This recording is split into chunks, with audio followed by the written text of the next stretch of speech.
Hey, salut beau gosse, salut belle gosse. Bon, tout d'abord, je vous invite à prendre un whisky bien frais, vraiment de vous détendre, de vous poser dans une certaine ambiance parce que notre film du jour, ça rappelle un peu cet univers du whisky, c'est badass, c'est dur, avec un goût un peu caramélisé sur le fond de la gorge, jusqu'à ce que ton corps te rattrape et que tu tombes dans les pommes, mais ça fait partie du processus, c'est pour ça que c'est autant la classe. Mais qu'est-ce que j'avais hâte de voir notre film du jour, de profiter de cet univers de viking avec une réalisation et un réalisateur que j'aime parfaitement parce que le mec qui a fait ce film et qui est derrière ce film qui s'appelle The Northman, c'est quelqu'un de très important je pense parce qu'il a fait deux des œuvres qui m'ont le plus marqué aussi ces dernières années, il faut le dire, The Witch et évidemment The Lighthouse. C'est vraiment des projets que moi j'affectionne particulièrement, qui m'ont laissé une trace indélébile et qui m'ont vraiment plu. Et plus que plus, c'est vraiment ce caractère hypnotisant qu'il a réussi à créer avec ses œuvres et que j'espérais tant pouvoir retrouver à travers cette réalisation avec tout simplement The Northman. Et j'adore ce côté d'aller voir un film parce qu'il t'attire, parce que justement ça parle de Vikings, mais que derrière t'as un réalisateur extrêmement talentueux qui a déjà prouvé beaucoup de choses, Robert Eggers. Vraiment intéressez-vous à ce que Robert Eggers a fait, il mérite toute votre attention et c'est aussi pour ça qu'on parle de ce film aujourd'hui. Sauf qu'aujourd'hui c'est bien différent de The Lighthouse ou The Witch, on se sépare un peu de ce genre horrifique, un peu pression, un peu tendu, tu vois ce que je veux dire,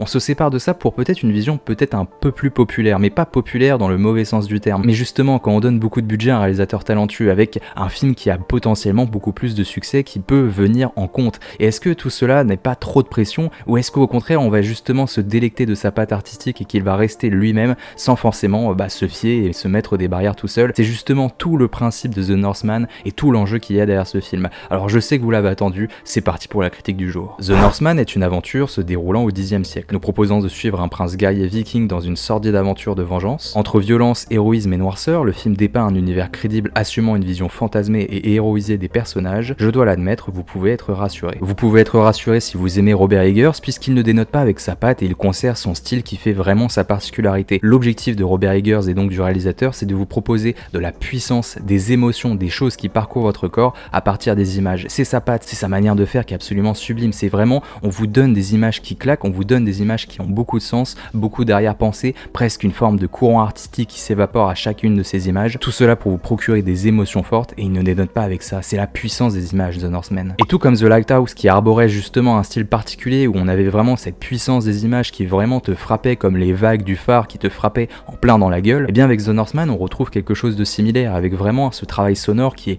essentiel, mais pas seulement le travail sonore du bruit que peut produire les objets, du bruit des armes, etc., mais également de la puissance musicale qui parcourt toute l'œuvre et qui va donner du sens aux images, ou du moins qui va te suggérer dans quelle émotion tu dois aller te tourner tout simplement. Et il n'y a pas besoin d'en faire plus, c'est le style typique du réalisateur qu'on retrouve et c'est ce style-là qu'on aime, cette puissance des images qu'on a tant du mal à retrouver je trouve au cinéma ces dernières années. Sauf que cette fois-ci on a un univers qui est tellement plus massif, qui est tellement plus costaud, avec vraiment beaucoup plus d'environnement, beaucoup plus d'effets, beaucoup plus de personnages, beaucoup plus d'antagonistes, ce genre de choses. On se retrouve avec quelque chose qui a les bouchées doubles et donc forcément ça donne encore plus de puissance aux images et c'est là où ça m'a encore plus plu que d'habitude. Et la plus belle des récompenses en tant que spectateur, c'est de sortir de la salle avec des flashbacks, avec des scènes qui vous restent en tête parce que c'est ça la puissance de The Northman, la puissance de l'image, c'est de vous faire, d'avoir réussi à vous inculquer des scènes que vous ne connaissez pas et que vous allez désormais connaître par cœur. C'est ça The Northman. C'est vraiment des scènes qui vont rester dans votre esprit. Vous allez à mon avis y penser pendant plusieurs jours voire plusieurs semaines. C'est vraiment ça le cinéma, c'est la puissance du visuel, la puissance de vous confier des images que vous ne connaissiez pas et que désormais vous allez connaître. Et donc avec The Northman on vous donne ça, on vous donne des images qui vont rester en tête, c'est ça la beauté du genre, la beauté du récit et c'est pour ça que je trouve que c'est exceptionnel et que c'est vraiment une expérience de cinéma typique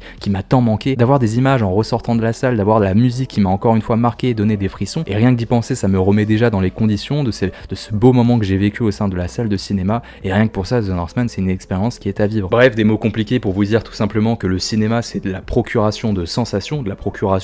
c'est pas très joli, bref, c'est juste qu'on vous donne des sensations fortes et on vous donne des sensations à partir du quoi? À partir du visuel. On a l'impression d'être immergé dans un univers qui n'existe pas, mais justement c'est ça la puissance des images, vous immergez dans un monde qui n'existe pas et qui est en 2D avec des photos, enfin bref t'as compris ce que je veux dire, c'est le langage pur du corps, le langage pur du cinéma, tout ça à travers l'œil d'une caméra qui est extrêmement affûtée, voilà ce que c'est que The Northman. Tout en retrouvant son style parfois lancinant qui ne plaira pas à tout le monde, The Northman n'en reste pas moins un film pouvant plaire à une grande majorité de personnes. C'est un film d'aventure héroïque dans une quête de vengeance typique de ce qu'on retrouve au cinéma, évidemment adapté à la sauce viking, et c'est peut-être cette touche-là qui donne une dimension beaucoup plus populaire à l'œuvre. Alors oui, c'est une fausse image, parce que c'est pas aussi populaire qu'on peut le dire. On peut avoir le sentiment qu'on a affaire à un blockbuster, mais c'est pas vraiment le cas, même s'il a une dimension profondément blockbusterienne. Après, blockbuster, ça se mélange avec divertissement, puisque c'est vraiment ça qui ressort du film, c'est que nous avons affaire à un divertissement. Mais pour autant, on reste quand même dans une patte assez troublante par moments, avec vraiment des images où on sent qu'à certains moments, il a envie d'y aller, il a envie de plonger dans le refour de l'espèce humaine dans quelque chose d'un peu plus glauque, mais qu'il n'ose pas forcément, et en même temps c'est cohérent par rapport au film qui est bien plus accessible que d'habitude, et qui par justement cet univers de Viking offre un emballage bien plus accessible pour tout le monde. Et donc c'est quand même quelque chose qui est à prendre en compte quand vous allez voir The Northman. Vous n'allez pas voir un film qui va complètement chambouler votre perception, vous allez voir un film qui a vraiment un aspect un peu de divertissement et qui peut plaire à un grand nombre, à un grand public, à des personnes qui n'ont jamais vu The Lighthouse ou The Witch, cherchent à plaire aussi à un plus grand nombre, et c'est aussi logique par rapport à l'histoire qui est envisagée, qui est vraiment un brin héroïque qui transparaît de partout. Il y a de l'action, de la poésie, il y a des moments d'émotion, il y a des moments épiques, des moments qui sont vraiment violents. Bref, tu vois, par rapport à son rythme aussi, qui n'oublie pas d'être lancinant à certains moments,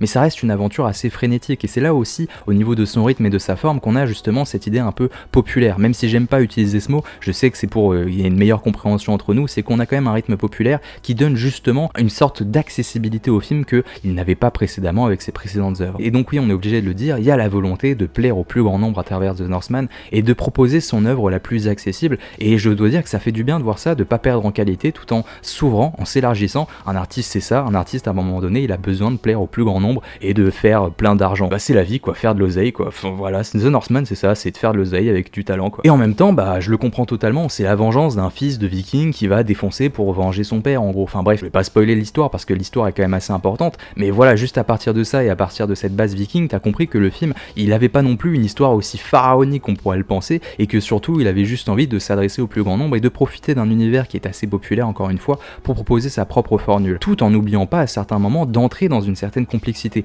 Et encore une fois j'insiste là-dessus, mais il y a des scènes où on sent qu'il est tenté d'aller un peu plus loin, un peu plus, peut-être pas dans l'horreur ou dans la sombritude de l'espèce humaine, mais il y a des moments où je me suis vraiment dit peut-être qu'il va plonger là et proposer quelque chose de répulsant, de vraiment de la tension, quelque chose de plus fort, de plus brutal, de plus violent, de plus gore peut-être même par moment, mais non, il reste assez plat, assez lancinant par rapport à ça, et je trouve que c'est plutôt bien amené parce que durant tout le long métrage, on reste dans quelque chose qui est assez à la surface et qui ne plonge pas dans les abîmes de l'espèce humaine si je puis dire, pour proposer une expérience qui serait trop déroutante. The Northman n'a pas envie d'être déroutant, il a envie de s'adresser au plus grand nombre, il y a de la complexité qui en ressort et c'est largement suffisant. The Northman est donc une aventure magnifique, une pure expérience de cinéma qui doit être observée dans les sièges rouges de nos salles obscures. C'est ici que la puissance des images s'exprimera à travers votre corps et votre esprit dans une aventure diablement intéressante. Il promet exactement ce qu'il nous donne tout en réussissant à être surprenant du début à la fin. Et je pense sincèrement que c'est sans doute l'un des rendez-vous à ne pas manquer du cinéma de cette année. Déjà de base, si vous êtes attiré par ce genre d'univers, je pense que vous allez tomber dans les pommes parce que vraiment on a une adaptation qui mélange à la fois un peu un côté réaliste, en tout cas ça fait pas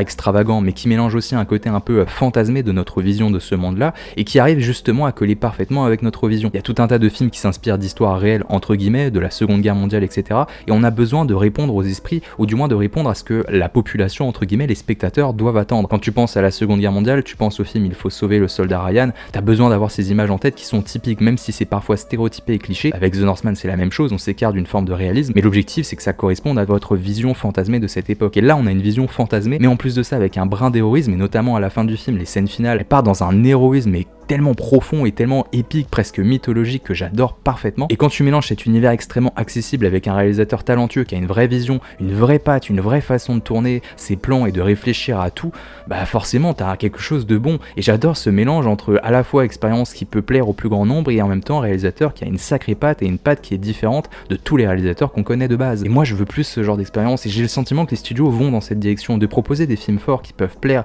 à un grand nombre de personnes, mais le donner à quelqu'un qui a une certaine vision et une patte un peu typique, atypique plutôt, c'est plutôt le mot, ouais. Et du coup je suis obligé de soutenir la démarche et je veux qu'on aille encore plus dans cette direction, et rien que pour ça je vous invite à voir The Northman, puisqu'il ne vous laissera pas indifférent. Si vous êtes attiré de base par cet univers, vous allez tomber amoureux, j'en suis sûr, mais si en plus de cela vous avez une petite attirance par rapport au réalisateur et que vous vous dites putain il y a moyen que ça me plaît, allez-y aussi, je pense que la réponse sera plutôt favorable. Mais dans tous les cas il ne vous laissera pas le cul entre deux chaises, et rien que pour ça on peut le remercier, parce qu'avoir le cul entre deux chaises, je peux vous assurer que c'est pas facile tous les jours. Là tu vois, j'ai le cul dans la chaise et j'ai mal, j'ai été trop loin, c'est ça. Bon allez viens on conclut. Bien écoutez les amis, j'espère que vous avez passé un bon moment en ma compagnie, ça se voit que j'étais de bonne humeur, j'espère que le format vous a plu, n'hésitez pas à prendre soin de vous, à partager, à liker, à commenter, à me dire dans les commentaires ce que vous avez pensé. Est-ce que c'est moi qui suis trop enjoué vis-à-vis de ce film, ou est-ce qu'au contraire vous avez passé un mauvais moment ou un bon moment? Ce sera à vous de me le dire. Bref, dans tous les cas, prenez soin de vous, à la prochaine. Mouah, ciao bene les gars.